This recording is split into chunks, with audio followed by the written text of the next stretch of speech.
Pay close attention. This isn't something you see every day. Welcome back to another video, and today I want to talk about the G.I. Joe classified series Cobra, Tele-Viper and Cobra Flight Pod, also known as the Trouble Bubble. And let me tell you something, I've been waiting for this for quite a while. I have the original put away somewhere and I could not find it for this review, but enough of that. Let's get into taking a look at this box here. So we have some beautiful artwork on the side here. We have the Trouble Bubble. We have some other Trouble Bubbles flying in the air with other Tele-Vipers and other troopers, it looks like. And yeah, that's actually really cool. On the side of the box, we have that artwork again. And he is number 79 in the line. And that is very nicely done. And on the back, of course, we have all the specs. His height. The guy is 6'3". Very nice. And the Trouble Bubble is actually 5.8 inches. I mean, come on, the character is 6.3 inches, but I guess he's supposed to be like 6'3" in real life, something like that. Anyway, I like the way they have the little specs on the back of the box. And then on the side, of course, you have the barcode that goes absolutely nowhere. And then number 79 along with almost like a computer-generated look of the Tele-Viper itself. So, now that we've taken a look at the whole packaging and all of its glory, let's get these out of the box and let's talk about the Tele-Viper and the Flight Pod. All right, so now that we have the character out of the box, let's take a look. Now, this guy here, I love the colors that they have done on this guy. The purples, the blues, everything just pops out. Now, taking a look at the actual detail of the character, I mean, I love the visor on the face. I love the fact of the way they did the helmet. I mean, there's just a lot of detail in this guy, a lot of detail, even in his, in his vest, moving down to his arms. I mean, look at this gauntlet. If I can get that to even come in, I mean, look at that. The gauntlet itself has that reader on it with the schematics, which is nice. The padding on the the back of the hands. I mean, the belt. Look at all the detail that they have put into this guy. Even the Cobra symbol on his shoulder. They have done a beautiful job with this figure. He has a watch. Very nice. Love the actual detail that they put into the pants, moving down to the boots. Very well done. I mean, this guy looks great. Now, this guy here, he has this vest that we've seen many times. So I just want to point that out, that this guy, he's going to be sitting in the Trouble Bubbles, right? So, or Flight Pod, whatever you want to call it. I call it a Trouble Bubble because that's what I know it as. So, I mean, he's got a good ab crunch, considering the fact that most of the guys that have vests like this do not have this good of an ab crunch. Now, my bottom leg here is very stiff. There it goes. It just kind of come loose a little bit. Breaking loose from the paint right there. Very tight. But yet, I mean, you can get this guy. And I'm just trying to get him into like a little bit of a stance here. Right? I mean, my guy, he is just tight. Yeah, that's very tight, man. Very tight. Gonna have to heat that one up to get that to move. But anyway, all right, so I'm not gonna keep pushing on it, but can you get this guy in a pose like for boxing or just standing there trying to sorry about the dings, guys. Just trying to get him posed out just in general. Yes. Do I need to give him a warm bath and a couple of his joints? I'm gonna, as you guys seen, I'm gonna have to, because he's definitely he's stiff in a couple of his joints. But as far as just getting him to pose out, and I'm trying to get him to pose out here. There you go. I mean, he's good to go as far as, getting him to pose. And he has that great crunch right here, which I don't understand how come they didn't do that with some of the other figures. I'm not going to go banging on them or anything because they did a fabulous job with this guy. and I'm not gonna, reach back to older figures that they didn't do as well. We all know what Hasbro does and what they're about, so I'm not gonna sit here and kid myself and say, hey, every one of their figures are 100%, because they're not. But as far as this guy here, I mean, yeah, I have to give him a little bit of a warm bath. But you know what? Listen, of all in all, I think they've done a great job. I like the fact of the way they've done all of the, what do you call it? Detail when it comes to his visor. The only thing I wish they would have done is put the writing across his helmet like they had in the cartoon, because they would show up and intruder, or whatever the case, warning that would come across their visor, which would actually be really neat to see. But yeah, I'm trying to get him into like kind of a walk here. I'm not, like I said, the greatest at posing, but he looks good. If I could get him to actually stand and get him to get that, there you go. I mean, he's got a bit of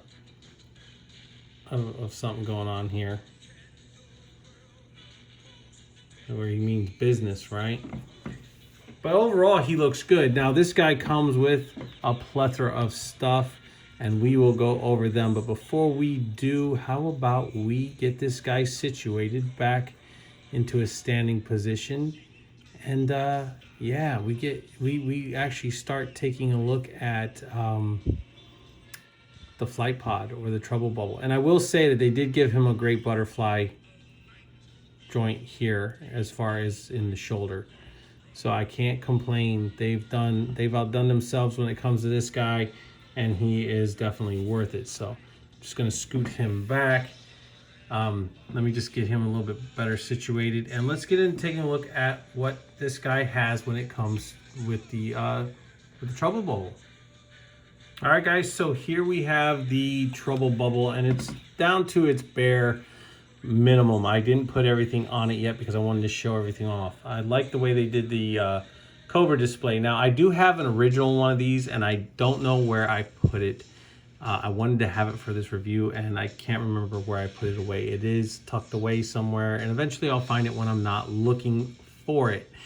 So I apologize with that. But the original Trouble Bubble had a huge Cobra symbol on here, which I was kind of hoping they do. But I do like the fact that they did this display with the Cobra symbol here. This does tip back, just like it did in the vintage. All right, clear plastic. Now, I remember mine, this whole piece here was all held together by the black piece that kind of came around to it and kind of held together. If I had the original, I would be able to show it off. But they have outdone themselves with this one, with the seat belt. Now we know that they actually have something that's going to hold them in, harness them in.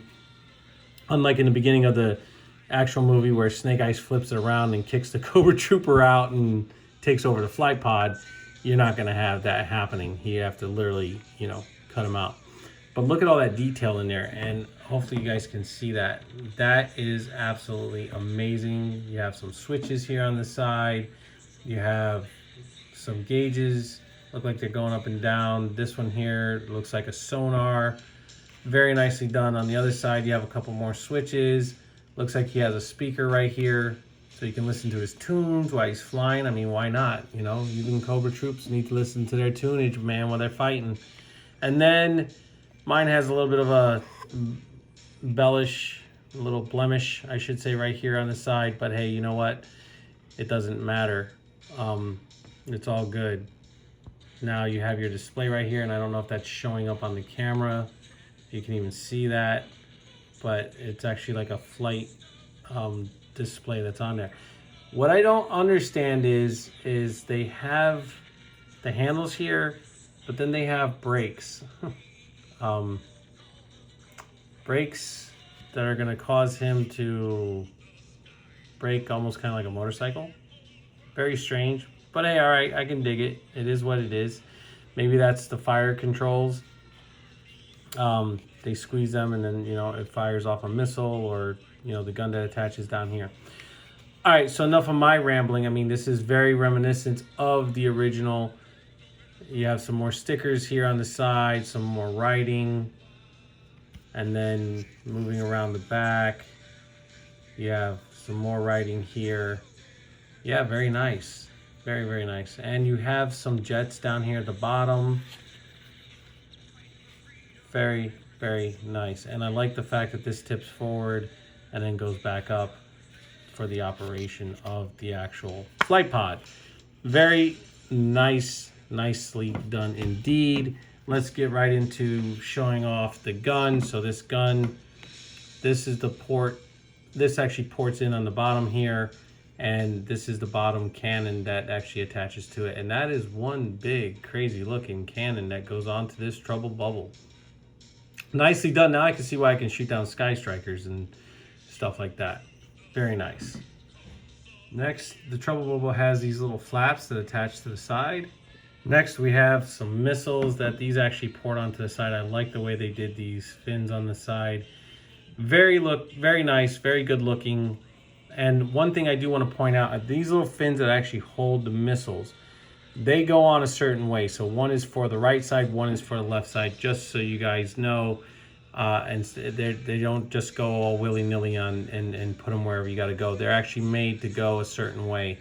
So you have to make sure you put them on the right side. So don't try to force them.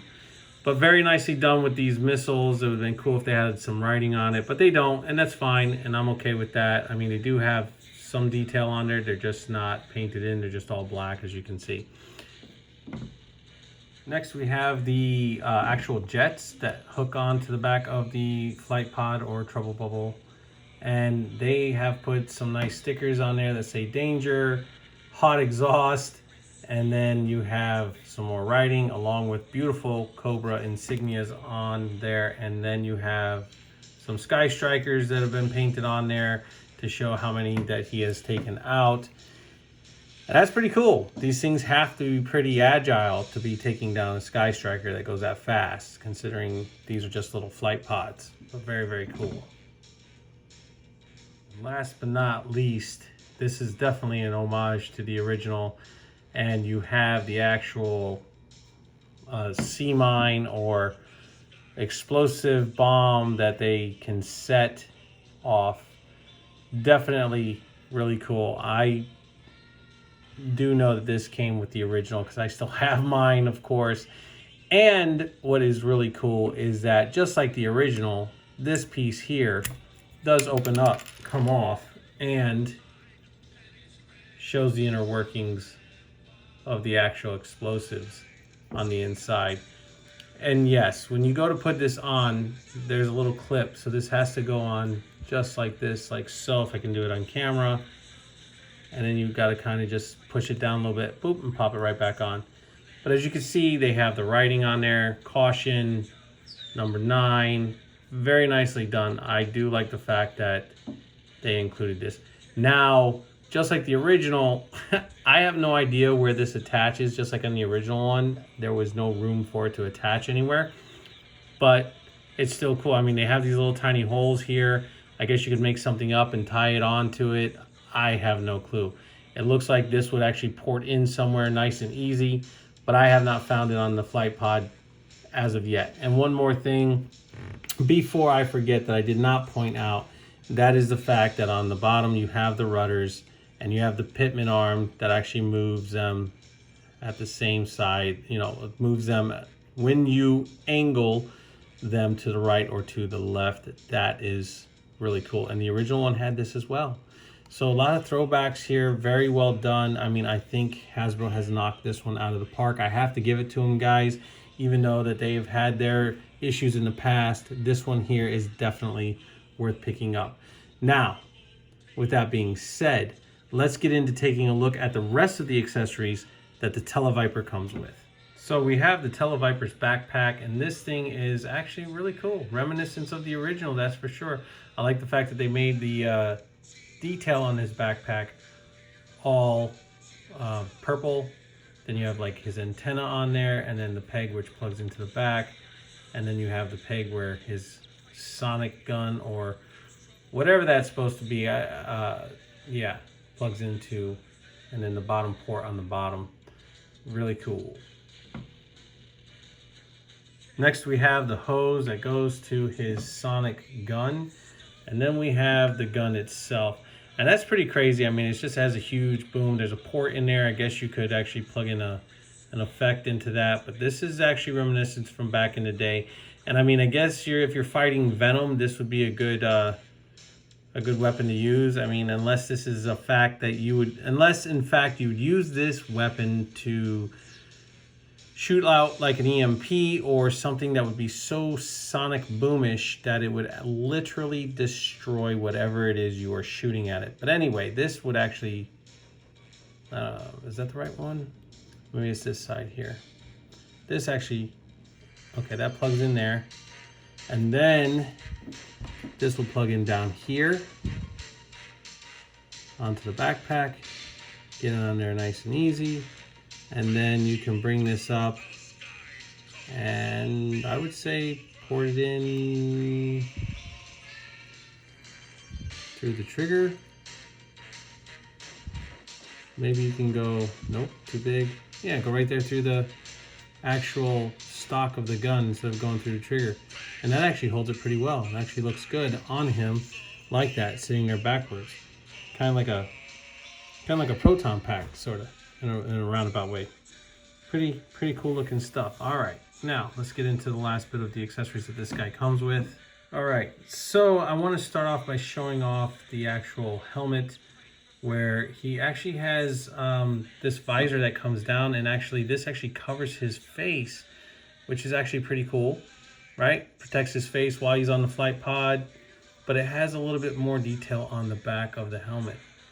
So that is actually pretty interesting to show on how this thing goes. Unless I'm mistaken, yeah, no, that literally has more detail on the back of this helmet here.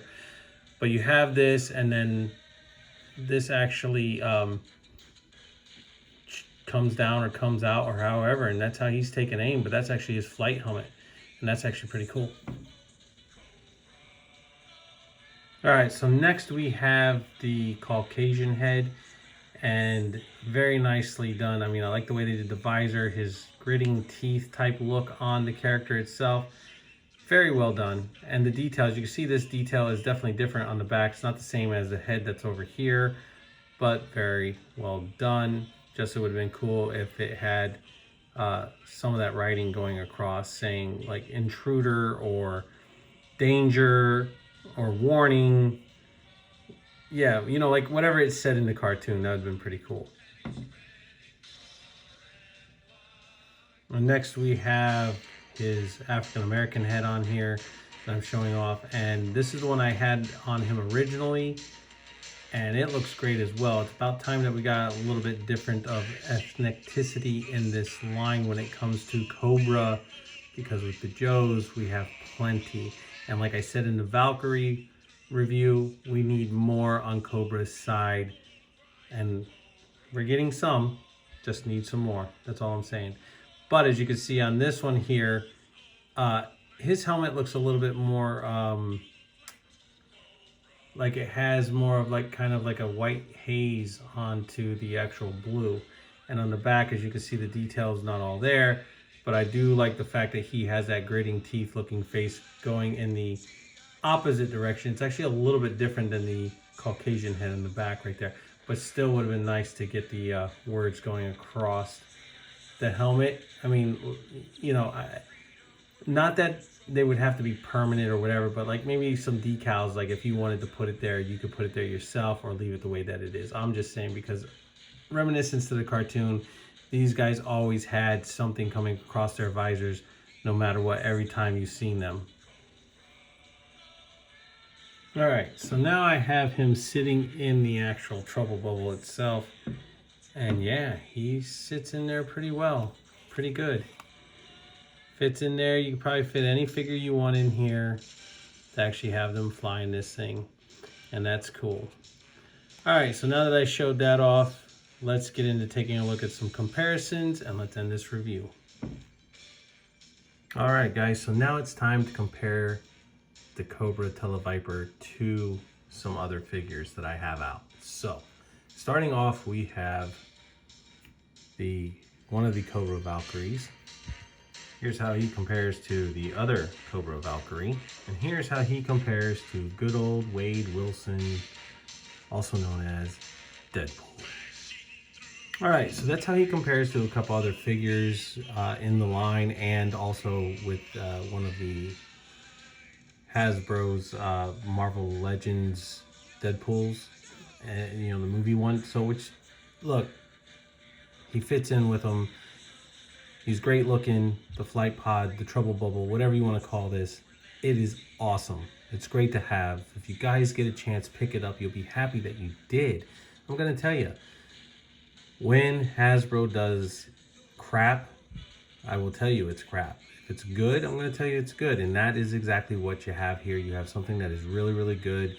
They really did a fabulous job when it comes to this figure and this here. I'm sorry. I'm losing my mind. This here machine, this trouble bubble, the fact that you have a vehicle, thank you. This vehicle is great. It's reminiscent of the original. Same thing with the Tele-Viper. I think they did a fabulous job with him. Now, I just want to point out one thing. When we got Zartan, why didn't we get Zartan with his Swamp Cycle? That would have been awesome.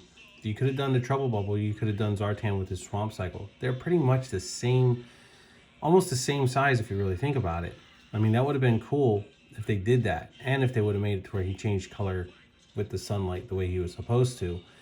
Yeah, that's my whole thing with that, is instead of giving us this Hasbro Pulse exclusive where he comes with all these different heads, we should have got him where he came with his Swamp Cycle, and everybody should have been able to get him. I'm just saying. Or that ATV that they had, the four-wheeler, should have done, you could do something like that, because I know the other Dreadnoks are coming out. They used to ride those all the time.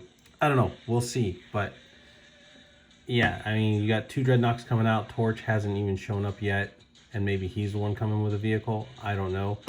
But whatever they choose to do is what they're going to choose to do, as always.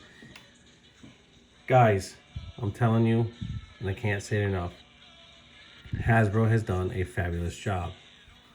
They have done a wonderful job. The QC is great. Paint apps, detail, everything is fabulous with this. So if you get a chance and if you want it, go out and buy it. If you don't, pass it up. But definitely, I got mine off of Hasbro Pulse, $50, plus shipping. Well, no shipping, because I'm a Pulse member. So I apologize. If you're not a Pulse member, you're going to pay shipping. Anyway, with that being said, guys, please like, subscribe, share, leave a comment down below. Always hit that notification bell so you never miss out on anything new that I am putting up. And as always, I'll catch you all on the flippity flip.